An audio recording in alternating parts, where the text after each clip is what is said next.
The rain doesn't wait to be noticed. It hits the roof of the black Escalade like something with purpose, hard, sustained, the kind of rain Houston sends when the Gulf gets impatient. The wipers cut slow arcs across the windshield and do almost nothing.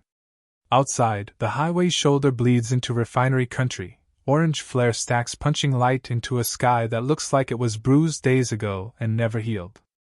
Nariyah Marcus sits in the back seat. Hands in her lap. Back straight.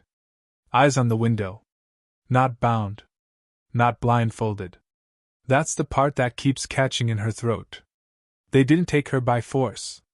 They simply made it clear, in the way that quiet men always make things clear, that there was no version of tonight where she stayed home. So she walked to the car herself. She fastened her own seatbelt. And now she is here, on a highway she doesn't recognize, in a car she didn't choose, moving towards something no one has named out loud. Her stepfather, Gerald Whitmore, sits in the front passenger seat. He's been on his phone since they left the house. His voice is flat and administrative, the same tone he uses when he's confirming freight pickups or disputing invoices. No electricity in it. No apology. He is describing a delivery. The thing being delivered is his stepdaughter. She's here. No issues. I'll confirm the transfer details when we arrive. Nariyah does not look at him. She has spent 18 years learning not to look at Gerald when he is performing normal. It is the most disturbing thing he does. Across from her, in the rear-facing seat, sits a man she has never seen before tonight. Korean. Mid-30s, maybe younger. His face gives very little away. He is still in a way that most people are not still. His hands rest on his knees without fidgeting. He wears a black suit, no tie, collar open, and the edge of a tattoo rises from his neckline, a dragon's tail, climbing toward his jaw. His eyes have been on her since the car door closed. The expression in them is not cruelty. It is not hunger. It is something she will spend a long time trying to name correctly. The closest word she will eventually find is recognition. The Escalade slows without warning. Not at a gate. Not at a building. Just stops. On the shoulder of a highway she doesn't know, rain hammering the roof, the city a smear of orange and white in every direction. Gerald ends his call. The man across from her leans forward, just slightly. When he speaks, his voice is low and clean and carries no theater at all. You are not here for what you think. The back door opens from the outside. Nariyah looks at him. She looks at the open door. She looks at the rain. And she makes a choice that will cost her everything she thought she knew about her own life, and give her back something she didn't know had been taken. She gets out of the car. She is standing in the rain for 4 seconds before a second vehicle pulls up, a dark gray sedan, already running, a man she doesn't know holding the rear door open without making eye contact. The man from the Escalade is already beside her. Not touching her. Not directing her. Simply present, in the rain, like a sentence that hasn't finished yet. Get in, he says. Not a request. But not a threat either. There is something about the way he says it, the distinction he makes without being asked to, that moves her feet. She gets in. He gets in beside her. The sedan pulls onto the highway and the Escalade, with Gerald still in it, continues in the opposite direction. This is the moment Nariyah understands that whatever happened tonight, Gerald was not the one running it. The sedan takes her to River Oaks. The house sits back from a street lined with live oaks, their roots long since cracking the sidewalk, reclaiming pavement the way this city always reclaims things, slowly, permanently, without asking permission. From the outside, the house looks like money without personality. Tasteful. Impersonal. The kind of place that costs more than most people earn in a lifetime, and somehow belongs to no one. Inside, Nariyah stands in the front hallway and does what she always does when she enters a new environment. She reads it. Clean lines. Expensive furniture that no one has lived in. Art chosen for quality, not preference.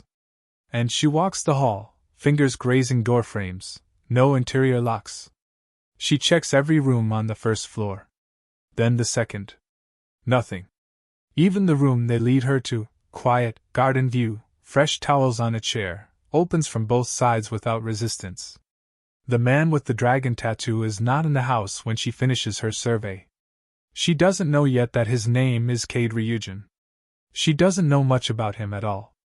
What she knows is that she is in River Oaks, in a house with no locks, with guards she hasn't fully located yet, and a stepfather who sold her for reasons she hasn't been told.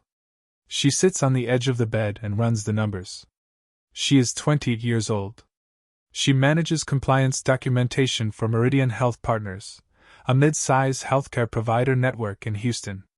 She catches billing discrepancies that senior analysts miss. She reads everything. She measures her coffee by weight because she decided, at 23, that she was done accepting worse versions of things she could control. These are the facts of her life, as she has always understood them. She is now inside a different set of facts entirely, and the most unsettling thing is not the danger. It is the specific, low-frequency certainty beginning to form in the back of her mind that she has been standing inside this situation for much longer than tonight. The door at the end of the hall swings open. No knock. Cade Ryujin steps inside, sets a glass of water on the nightstand without ceremony, and looks at her with that same unhurried quality from the car. "You checked all the doors," he says. It isn't a question. "Yes," she says. He nods once. "Smart." He turns to leave. "Who are you?" she says. "What is this?" He pauses in the doorway. And what he says next, quietly, without drama, without the weight of a man trying to sound important, lands somewhere below her sternum and stays there. The answer to both of those questions is the same. "I'm the reason you're still breathing." He closes the door. She stares at the ceiling for a long time, listening to the rain find its way to River Oaks. 3 days pass before she understands the geometry of the house. The guards are outside. 2 on rotation, she maps their patterns by the second morning, watching from windows, cross-referencing movement times with the sound of gravel in the driveway. They are not positioned to keep her in. They are positioned to monitor who comes toward the house. The distinction matters. Cade moves through the space with the economy of a man who has learned to occupy rooms without owning them. He is present at odd hours. She hears him in the kitchen before dawn, the quiet percussion of a coffee maker, the specific silence of someone comfortable with their own company. She never finds him waiting for her. She never finds him watching. And yet she is always aware that he is somewhere in the house, the way you are aware of a current running beneath still water. He does not explain anything she has not directly asked about. He does not perform kindness as a strategy. He does not threaten. He simply exists, in proximity, with a watchfulness that has no clean category. On the 3rd day, she finds the study. The door is unlocked. She stands in the hallway for a moment, one hand on the frame, doing the math on whether an unlocked door is an invitation or a test. She goes in anyway, because Nariyah Marcus has never in her adult life declined to read something that was in front of her. The shelves hold financial texts, East Asian business strategy titles, a row of Korean language books she can't read. The desk is clean, a locked monitor, a blotter, a single pen. She opens the drawers. 2nd drawer. A hanging file. A tab with her name on it. She pulls the folder slowly, as if speed might change what's inside. It is not a contract. Not surveillance photos. Not the materials of acquisition. What she finds instead is a series of financial documents. Corporate registration papers. Her name on 3 legal entities, an LLC in Delaware, a trust in the Cayman Islands, a limited partnership registered in Nevada. All filed. All dated. She checks the dates twice. 18 months ago. Before the car. Before the rain. Before Gerald said a single word to her about any arrangement. Her hands are flat on the desk. Her breathing is measured and steady because she has learned, in a life spent near Gerald Whitmore, to keep her body from announcing what her mind is doing. She keeps reading. Behind her file, separated by a plain manila divider, is a list. Handwritten. 17 names. All women. Dates beside each name. Corporate registrations beneath. She reads it twice, fast, the way she reads billing matrices, looking for the pattern before the details, letting her brain assemble structure before meaning. She replaces the folder exactly as she found it. She closes the drawer to within a millimeter of where it was. She stands, crosses the room, sits in the chair across from the desk, and stays there for 4 minutes without moving. 17 names. Her name is the last one. She was not acquired. She was completed. This list was built over time, name by name, entity by entity, and she is the final piece. Whatever this structure is, it has been under construction for at least 18 months.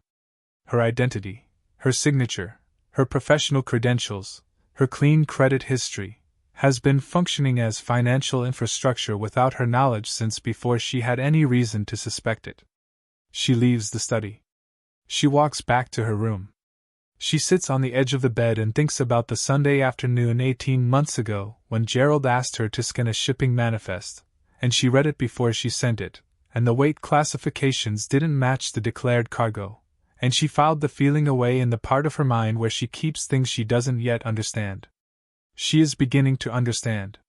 The question is whether understanding it will help her, or whether she already knows too much to walk away clean. On the 6th day, Nariyah goes back to the study. She is not surprised to find Kate already there, sitting in the chair she sat in 3 days ago, her folder open on the desk in front of him. He looks up when she walks in. He does not pretend he doesn't know she was here before. How many of them knew? She asks. 4. The other 13 didn't. He closes the folder and sets it to the side. You're number 17. She stands in the doorway and lets the math settle over her. 18 months. 3 legal entities.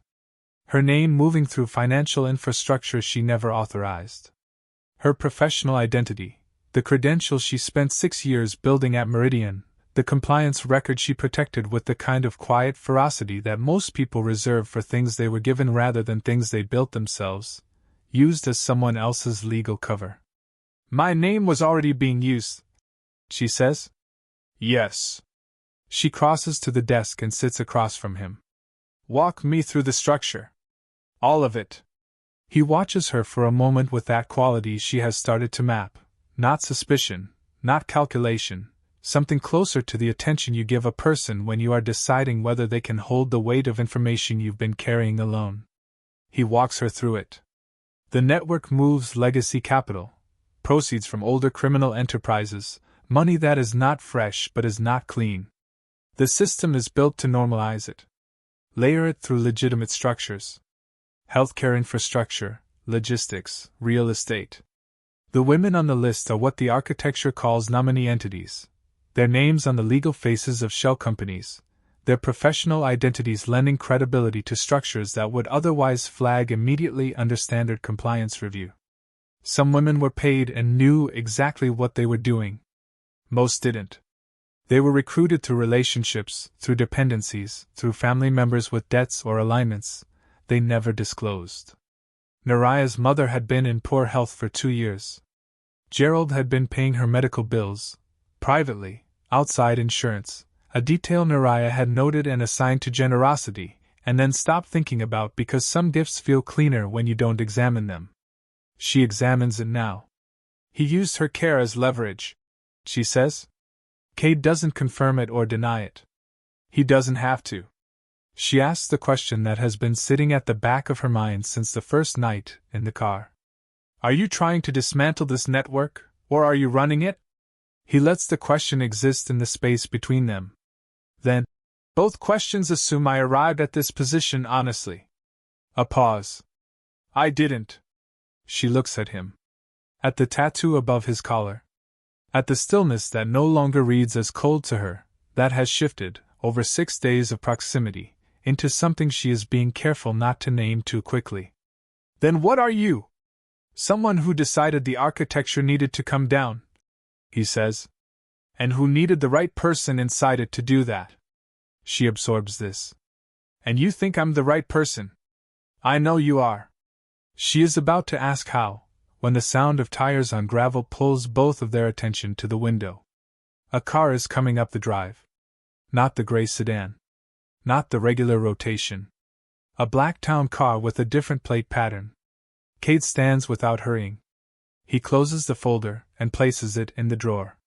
He crosses to the window and looks out for 2 seconds, then turns back to her. Stay in this room. His voice is still low, still even. But something beneath it has shifted. Don't open the door until I come back. Who is that? He moves to leave. She steps into the doorway. Cade. She uses his name for the first time. It stops him in a way that a command wouldn't have. Who is that car? He looks at her for one beat. Someone who doesn't know you're here, he says. And who cannot find out. He is gone before she can ask why. She goes to the window. Below, in the drive, the town car door opens. A man she has never seen steps out, and behind him, moving with the ease of someone who owns all the rooms he enters, is Gerald Whitmore. Gerald, who was supposed to be on the other side of whatever transaction the car on Highway 90 completed. Gerald, who, as far as she understood, had handed her over and walked away. Gerald, who is here. Her hand finds the edge of the curtain and she pulls herself back, out of the light, heart steady because her heart has learned to be steady while her mind moves fast. Gerald doesn't know she's in this house. But Gerald is standing in the driveway. And the question that hits her, the one that reorders everything she thought she had figured out in the last 6 days, is not what he wants. It's who told him where to come. She does not stay in the room. She gives it 4 minutes, long enough for the front door to open and close, long enough to hear voices settle into the formal sitting room on the main floor, and then she moves. Quiet. Deliberate. The way she moves through hospital billing departments when she's tracing an error upstream and doesn't want to signal the audit before she has the full picture. She positions herself in the hall above the staircase, at the angle she identified on her first day walk-through as the one blind spot in the sitting room's sightline. From here she can hear everything. Gerald's voice first. That flat, controlled register. He is not angry. Angry men lose rooms. Gerald is never angry in the rooms that matter. The timeline is off, Gerald says. The filings you made last week, 3 of them hit a flag in the Delaware registry. My attorneys pulled it this morning. A pause. Then Cade. Which filings? You know which ones. Another pause. Longer. The particular silence of 2 men measuring each other. The Cayman structure needs to come apart, Cade says. That was always the plan. The timeline moved up. Moved up for whose benefit? Gerald's voice has dropped a note. Because from where I'm sitting, the only entity that benefits from an accelerated wind down is the one that would walk away clean while the rest of the structure is still carrying weight. Nariyah does not move. She runs the words back through her mind, reconstructing them the way she reconstructs billing trail discrepancies, not just the surface content, but the structure beneath it. What Gerald is saying, in the language of men who never say things directly, is that he suspects Cade of engineering a collapse that would sacrifice the lower layers of the network, Gerald's layer, while the top of the structure disappeared quietly. He is not wrong to suspect it. But the fact that he's saying it out loud, in this house, means he has already decided that his leverage is no longer silence. She hears a third voice.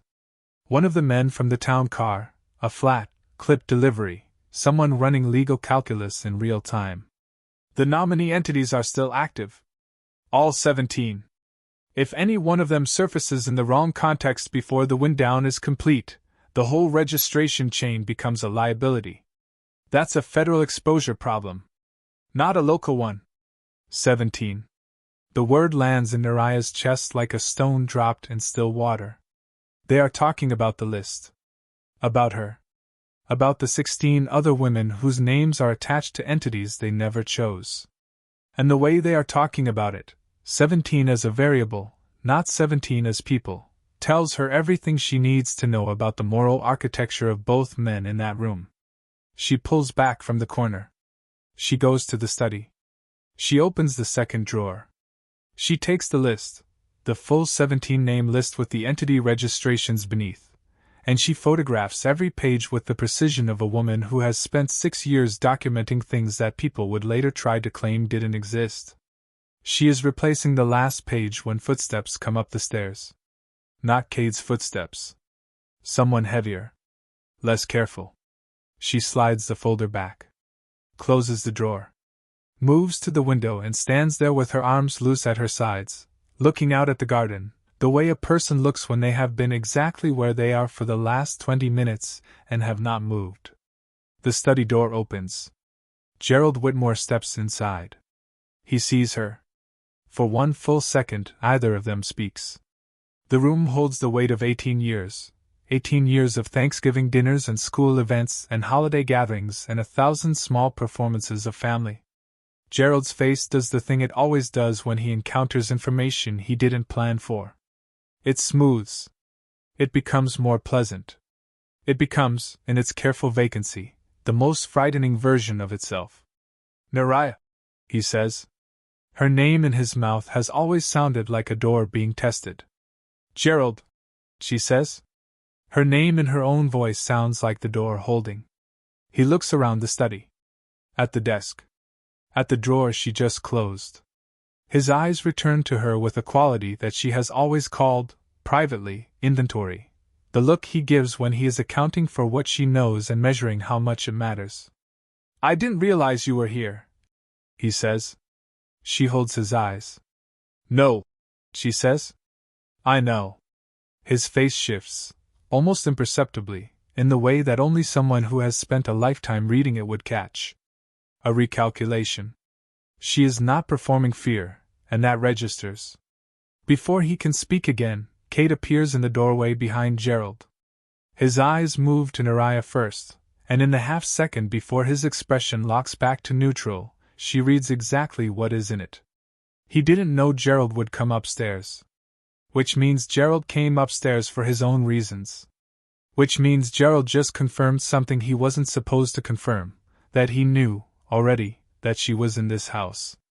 And the only way Gerald could have known that is if someone told him. Cade looks at Gerald. Gerald looks at the window. Nariyah looks at both of them and understands, with the particular clarity of a woman who has spent her entire adult life locating the place where the logic fails, that there is a third player in this. Someone above Gerald. Someone who has been watching from a level she hasn't mapped yet. Someone who gave Gerald her location not to retrieve her, but to test what Cade would do. She is not the asset. She is the instrument. The question she cannot answer yet, the one that will cost her sleep for weeks, is whether Cade already knew that too. Comment below. If someone in your own family put money over your safety, would you expose them or protect them? Let me know what you would do. Gerald Whitmore does not leave the study voluntarily. Cade says his name once, just once, from the doorway, in a tone that carries no volume and no negotiation, and Gerald turns, reads the room correctly, and walks out without another word to Nariyah. His footsteps descend the stairs at the same measured pace they always do. Gerald has never once in his life allowed a room to see him retreat. Nariyah stays at the window until the front door closes and the town car's engine turns over in the driveway. Then she turns to Cade. He knew I was here, she says. Yes. You didn't tell him. No. She crosses her arms, not as a defensive gesture but as the posture of a woman organizing her thoughts into a structure she can work with.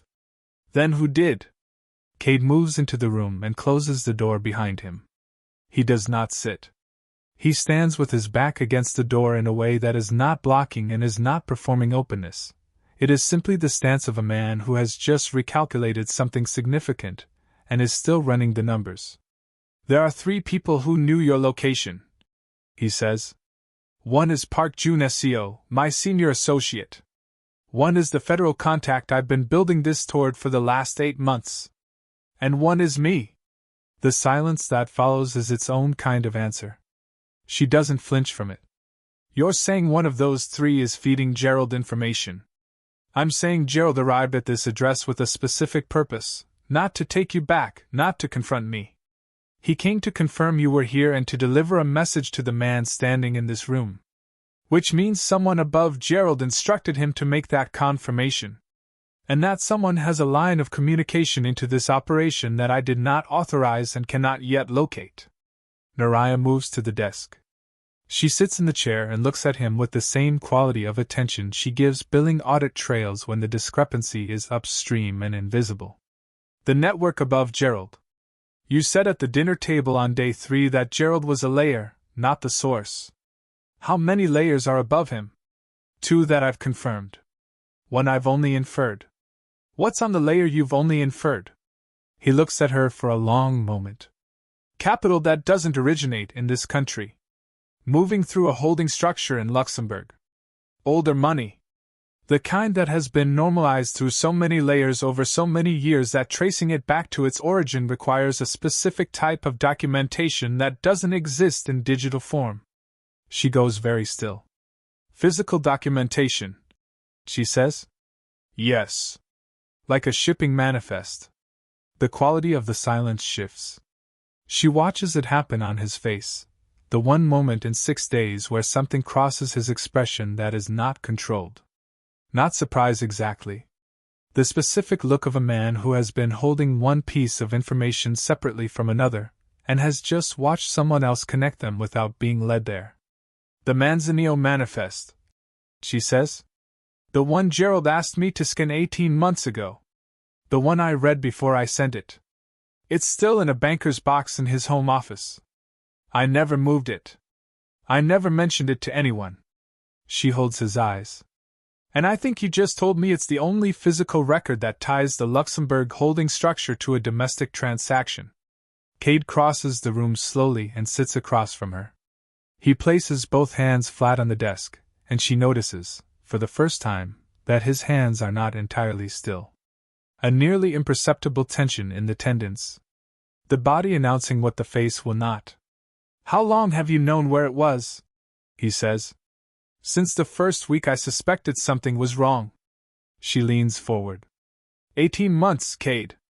I have known for 18 months that document existed, and I did not move it, and I did not mention it, and I did not confront Gerald, because I learned a long time ago that the only advantage you have in a house built by a man like him is the information he doesn't know you're holding. He looks at her. She looks back. So the question, she says, is whether you trust me enough to let me retrieve it. Because if that document is what you say it is, we need to move before whoever told Gerald I was here realizes what's sitting in a cardboard box in Memorial. Cade picks up his phone. He does not dial immediately. He holds it, looking at her, in the way a man looks at a calculation that keeps coming out right no matter how many times he checks it. Gerald's house has a security rotation, he says. Motion sensors on the exterior. The home office is on the ground floor, east side, second window from the rear garden gate. She raises an eyebrow. I've been in that house before, he says. Not an apology. A fact. When? 4 months ago. He meets her eyes. Looking for the same document. She absorbs this. You didn't find it. No. A pause. Because it wasn't in the office. She nods slowly. Because Gerald moved it when he started the arrangement. He put it in a banker's box and relabeled the box and pushed it to the back of the shelf because he knew it was the one piece he could never let go of and never let anyone find. Where is it now? Third shelf from the bottom. Behind the Whitmore consolidated tax returns from 2019 through 2022.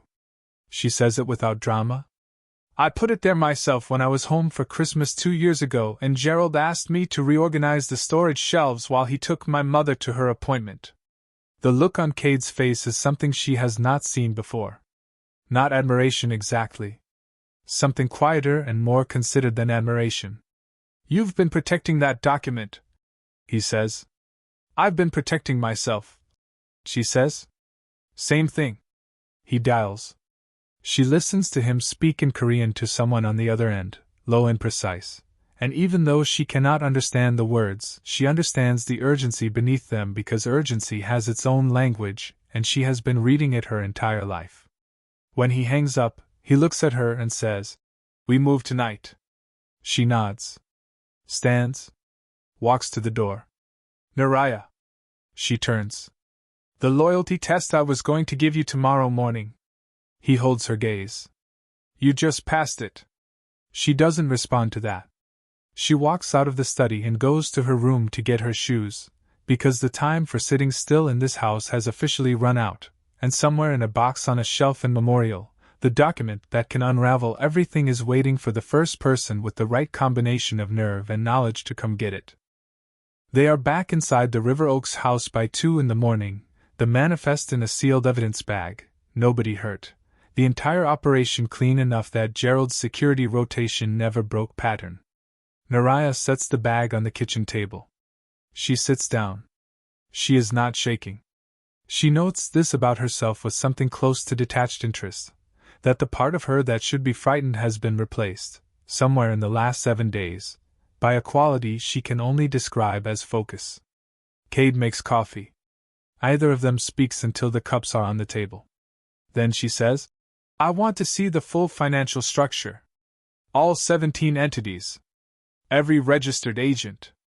Every beneficial owner trail you've been able to map. He looks at her. Why? Because the manifest alone isn't enough to bring down the Luxembourg layer. You know that.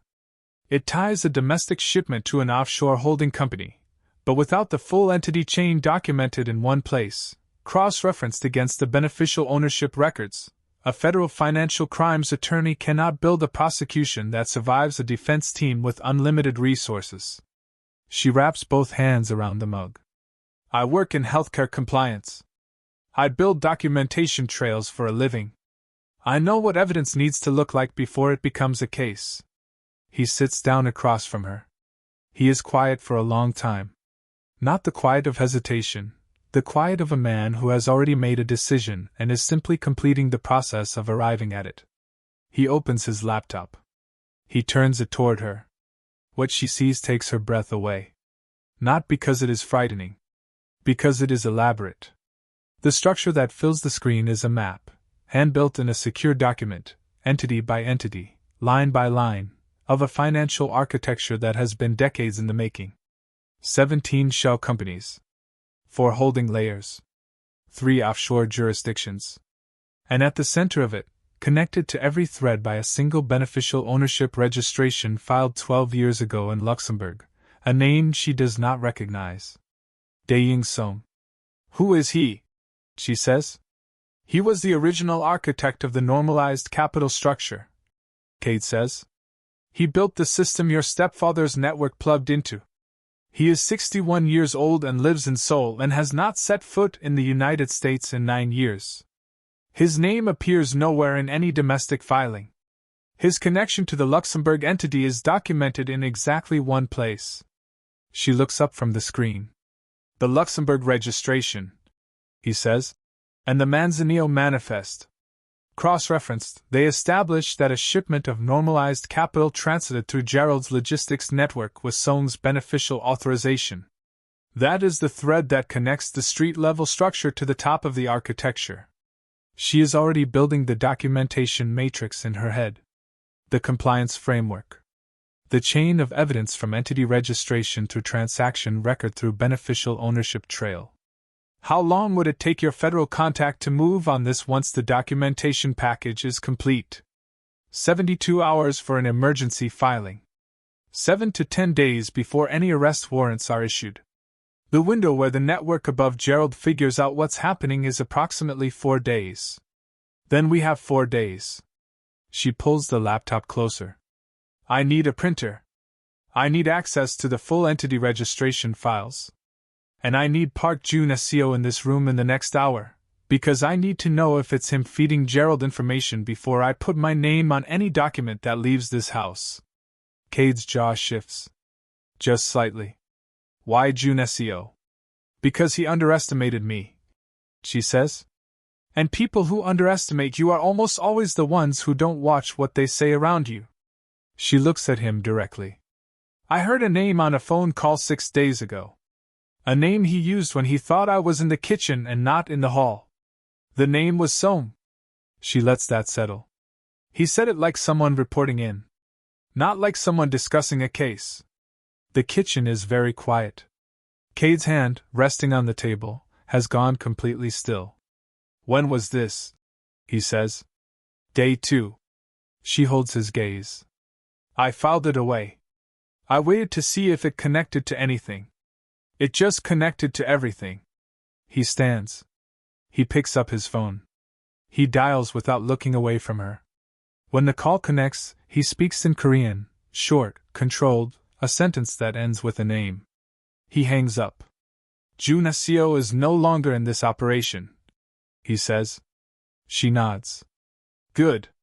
She turns back to the laptop. Then let's build the case.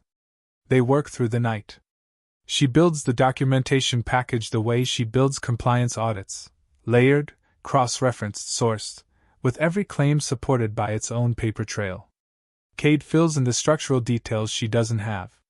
She fills in the compliance architecture he doesn't speak fluently. By 4 a.m, what sits on the table between them is the most complete picture of Dae-Young Song's financial network that has existed in one document in the history of the investigation. She looks at it. Then she looks at Cade and asks the question she has been building towards since the study on day 6. Your name, she says. Where does it appear in all of this? He is quiet. Cade. She says it with the same steadiness she brings to everything. I am about to put my name on a document that will go to a federal financial crimes investigator. I need to know what I am standing next to before I do that. He looks at the table. Then at her. My name appears in the Luxembourg entity filing, he says, as a secondary beneficial owner. From 6 years ago, before I understood the full scope of what the structure was connected to. A pause. When I understood, I made a different choice. That choice is what produced this operation. Are you protected? She says. Legally. My federal contact has provided a cooperation framework. He meets her eyes. I am not clean. But I am documented as the instrument of its exposure. She sits with this. The specific weight of it. The knowledge that the man who pulled her out of Gerald's car is not untouched by the architecture she is helping to dismantle. That there is no version of this story where everyone on the right side started there. She picks up the pen. She signs the documentation package. And somewhere in a federal field office in downtown Houston, a 12-year investigation takes one step closer to the morning it has been building toward, while the man who built the network it targets sleeps in a house in Seoul, not yet knowing that a healthcare compliance analyst from Westheimer has just become the most dangerous person in his orbit. Gerald calls at 7:43 in the morning. Nariyah is at the kitchen table when the phone rings. She looks at the screen. She answers. His voice is exactly what she expected, flat, controlled, the particular compression of a man running fast calculations and finding that the numbers keep coming out wrong. The manifest is gone, he says. She says nothing. The box is empty, Nariyah. The tax returns are still there. Everything else. Just that one file. She lets the silence work. She has learned this from him, that silence, held correctly, is a form of pressure that no amount of talking can match. I need you to tell me, he says, and here it is, the shift she has been waiting for her entire life, the moment the quiet voice loses its footing and something real comes through underneath it. I need you to tell me what you did. I documented it, she says. The line is silent for 3 full seconds.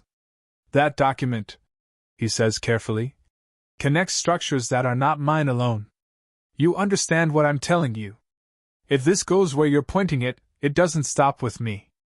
I know, she says. There are people above this, Nariyah.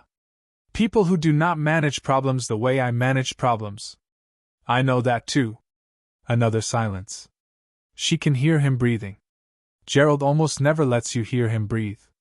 It is the most human she has experienced him in 18 years. I built this to survive, he says finally. Everything I put in place, the network, the structures, the arrangements, I built it because survival in this city, at this level, requires infrastructure that nobody talks about in public. She thinks about her mother's medical bills. About the Thanksgiving table. About the weight discrepancy on a shipping manifest that she read on a Sunday afternoon, and stored in the long-form evidence folder of her mind and never once mentioned. "You built it," she says, her voice very quiet and very level. "So that no one could see you." He tries again.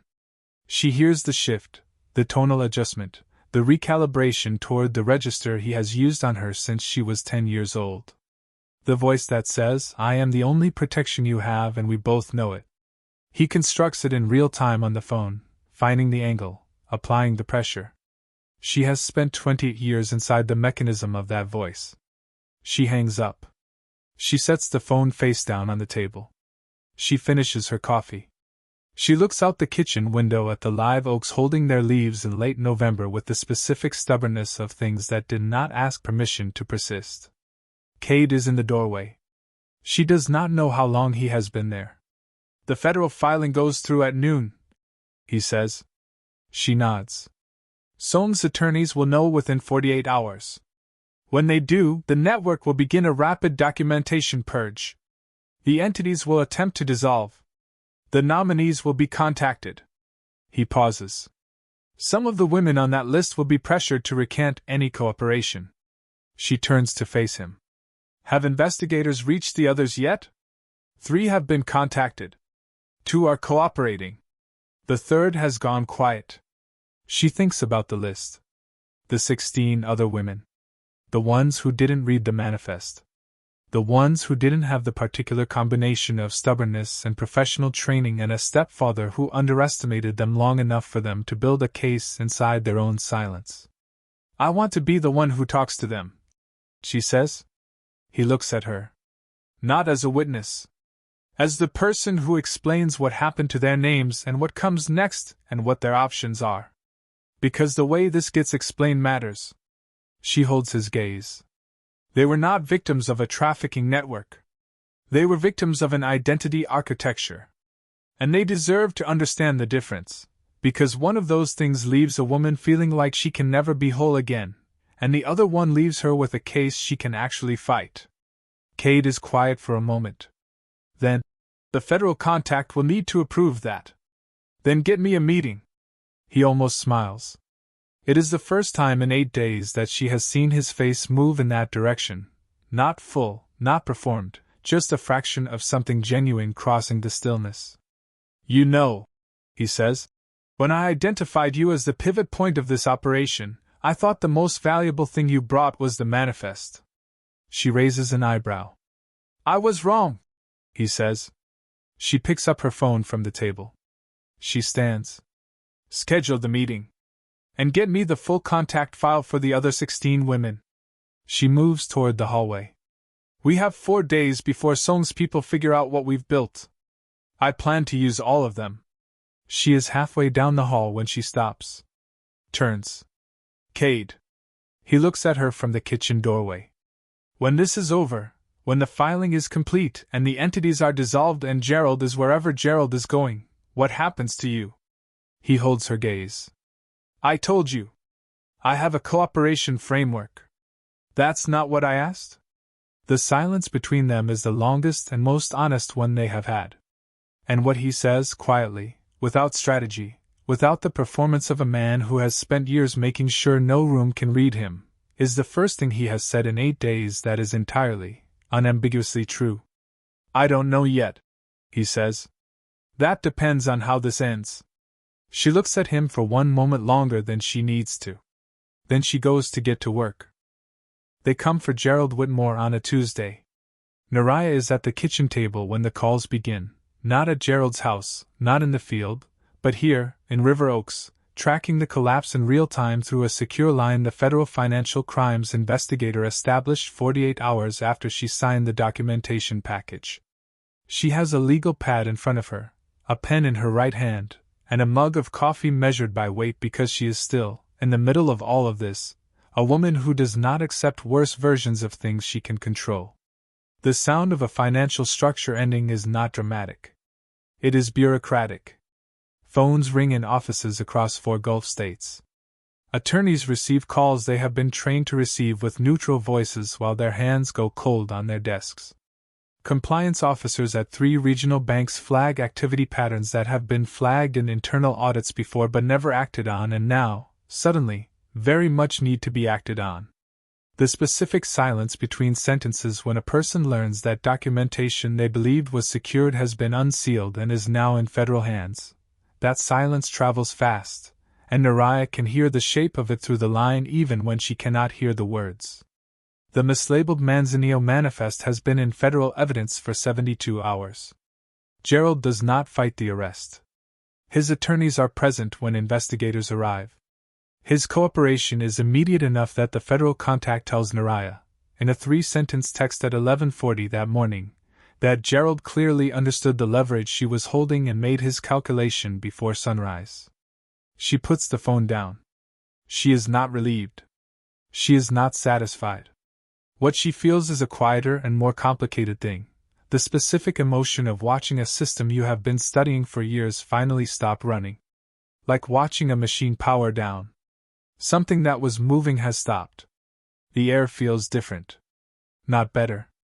Just still. She spends the afternoon on calls. 3 of the 16 other women on the list are now in active cooperation with investigators. 2 are in protected witness status. The third, a healthcare administrator from Baton Rouge named Tamsin Delacroix, took 3 calls and a personal visit from Nariyah before she agreed to speak, and when she did, she cried for 11 minutes and then composed herself and gave a detailed account that corroborated every entity registration in the documentation package. Nariyah stayed on that call for 2 hours. She did not perform comfort. She offered structure, the specific relief of a woman telling another woman exactly what happened, exactly what it means, and exactly what the path forward looks like. Tamsin said, at the end of the call. "How did you know what to do?" Nariyah said. "I read everything. And I waited until I had enough to move." By evening, the federal filing that began as a financial crimes investigation into Whitmore Consolidated Logistics has expanded. The Luxembourg holding company tied to Daeyoung Song has been flagged for international cooperation review. 3 affiliated domestic entities have been frozen. The 17 nominee companies, including the 3 bearing Nariyah Marcus's name, are in formal dissolution proceedings, with her status officially documented as unwitting nominee throughout. Her name is being cleaned. Not erased. Cleaned. There is a difference, and she has thought carefully about which one matters. Erasure removes the history. Cleaning establishes the truth of what the history actually was. She does not want the 3 entities to disappear from the record. She wants the record to correctly show that a woman's name was used without her knowledge or consent, and that when she found out, she did something about it. At 8:15 that evening, Cade walks into the kitchen. He sets a folder on the table. He sits across from her. The folder is his cooperation agreement. She looks at it. Then at him. "The federal contact finalized the terms this afternoon," he says. "Structured cooperation. Full disclosure of the network's architecture going back 6 years. Testimony in the Song proceeding if it reaches trial." He folds his hands on the table. "My name will appear in the public record of the case. As a cooperating entity. Not as a defendant," she says. "Not as a defendant." She looks at the folder. At the document inside it that represents the legal distance between accountability and consequence. Then she looks at him and says the thing she has been circling for 9 days. "You could have stayed in the network," she says. 6 years ago, when you found out what it was connected to, you could have stayed. The money was real. The protection was real. Nobody at your level was going anywhere near prosecution." "Yes," he says. "So why?" He is quiet for a moment. Not performing quiet. Actually in it.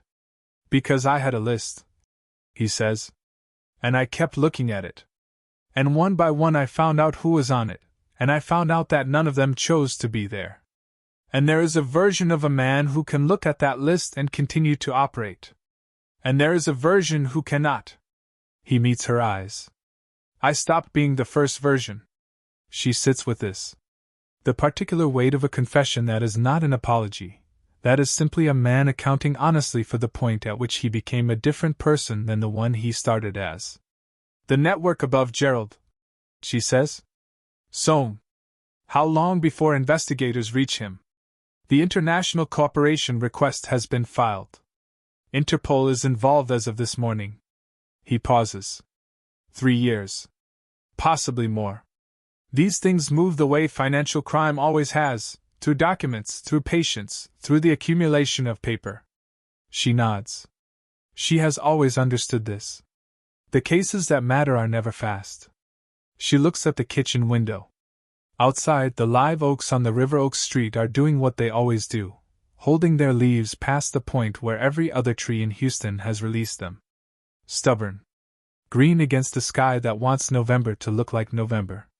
She has always found something moving in this, and has never fully been able to explain why. What happens to this house? She says. It goes back. A pause. I have an apartment in Midtown. She almost laughs. It comes out as something quieter. I have a 4th-floor apartment off Westheimer. I know, he says. She looks at him. I know you know. She stands. Picks up her legal pad. Moves toward the hallway. At the doorway she stops, the way she has been stopping in doorways throughout this house for 9 days, and looks back at him. The journalist, she says. Daniel Reeves. The freelancer who went quiet. Kate is still. I need to know, she says. Not for the case. For me. The silence that follows is the kind that answers the question without answering it. And she stands inside it, looking at him, feeling the weight of what it means to be the kind of person who asks the question anyway even when she already knows what the silence is telling her. She nods once. She leaves the doorway. She goes down the hall, past the study with its unlocked door and its second drawer and the empty space where a folder used to sit, past the room with the garden view where she slept for 9 nights with the certainty that the door would open from both sides, and she walks out the front door of the River Oaks house for the last time. The night air is cool. The live oaks move without noise above the cracked sidewalk. She drives back to Westheimer. She parks. She sits in her parking lot for a while, both hands on the wheel, looking at the 4th-floor window of her own apartment. Inside that apartment is a French press. A scale for measuring coffee. 6 years of compliance documentation in a filing cabinet that she organized by date and category because disorder, in her professional and personal life, has always been the thing she trusts least. She goes inside. She makes coffee. She opens her laptop and begins to draft a proposal. 14 months later, Nariyah Marcus opens the door of a small suite of offices on the 4th floor of a building off Montrose, where the rent is reasonable and the afternoon light through the west-facing windows is the kind that makes a room feel like it belongs to whatever happens inside it. The sign on the door says Clear Name Project. Below it, smaller, Financial Identity Advocacy. She built it herself. Not with Gerald's money.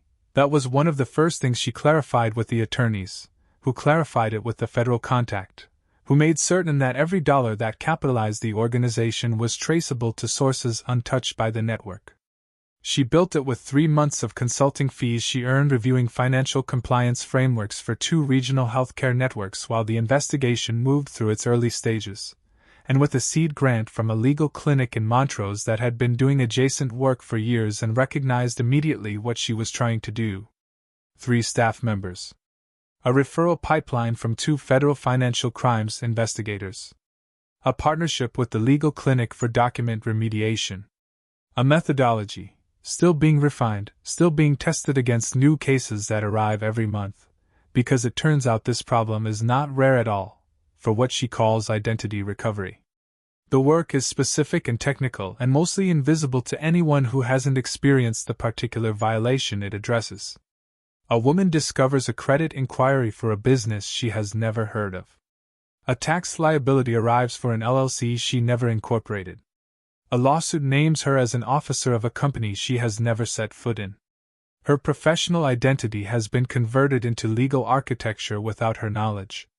She is implicated in something she did not build and cannot explain, and cannot easily disentangle because the people who built it designed the documentation to survive exactly this kind of challenge. Nariyah knows how to take it apart. She has done it for her own name. She has done it for Tamsin Delacroix from Baton Rouge, who now works as a consultant for a regional bank's compliance department, and who sends Nariyah a message on the anniversary of the day she agreed to cooperate. She has done it for 11 of the original 17 women on the list, the ones who were findable, reachable, willing. The others she thinks about in the way she thinks about Daniel Reeves, with a specific, unresolved care that she does not try to convert into something cleaner than it is. Gerald Whitmore pleaded to 2 counts of financial fraud and 1 count of conspiracy to commit wire fraud. He received 42 months in a federal correctional facility in West Texas. His attorneys negotiated. They always negotiate. What could not be negotiated away was the documentation, the chain of evidence that ran from a mislabeled shipping manifest in a banker's box on a shelf in Memorial to a beneficial ownership registration in Luxembourg to a name that federal investigators in 3 countries are still building a case around. Daeyoung Song has not been arrested. The international cooperation proceeding is active. These things move slowly. Nariyah has made her peace with slowly, the way you make peace with any timeline that cannot be shortened without compromising the accuracy of what it produces. Cade Ryugin's name appeared in the public record of the case as a cooperating entity. His testimony was used in the initial federal filing. His cooperation agreement required 18 months of structured disclosure, which is now complete. What he does after that, where he goes, what he builds, what version of himself he inhabits on the other side of a decision he made 6 years ago in a network he chose to dismantle, she does not know in any official capacity. She knows that the coffee is already made in her office some mornings before she arrives. She has stopped trying to determine exactly how that keeps happening. Some things, she has decided, are better understood through their practical evidence than through their formal documentation. She sits at her desk.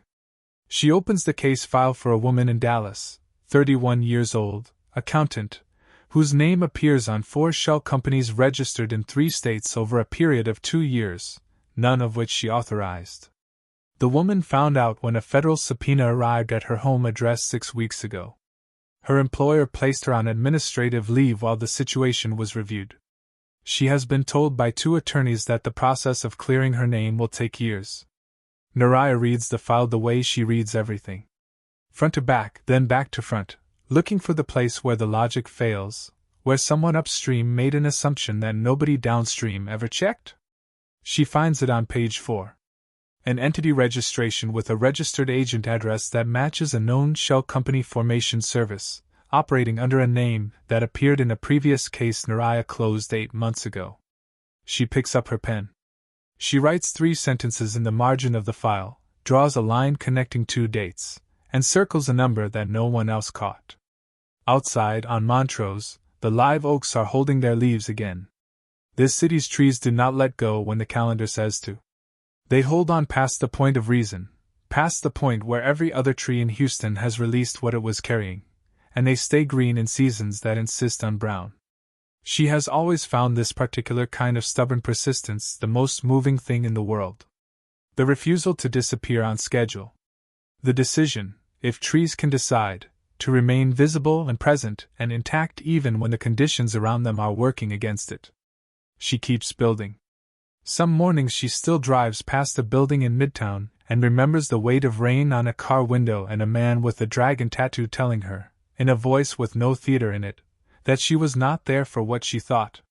Some mornings she thinks about Daniel Reeves and the gray sedan that stopped appearing outside the River Oaks house and the 3 days that Cade referenced on a phone call in the garden and never explained. Some mornings she sits at this desk and looks at a new case file and feels the specific weight of being a woman whose name was weaponized against her, who reached back into the architecture that did it, and who took it apart with her own hands. She does not call this healing. Healing implies that the thing returns to what it was before. She is not what she was before. She is something that was built from understanding the structure of what happened to her, and she is using that structure to protect people who are still standing inside it without knowing yet what they're inside. That is different from healing. That is something she does not have a single word for yet. She is working on it. She built something that protects people from disappearing on paper. But some mornings she still wonders how long she was gone without knowing it. If you are new here, subscribe to this channel right now and turn on notifications. Drop your thoughts in the comments below. Tell us, what was the moment in this story that hit you the hardest? Your words might be the exact thing someone else needs to read today. This community is built on stories and the people brave enough to share them. Don't miss what comes next.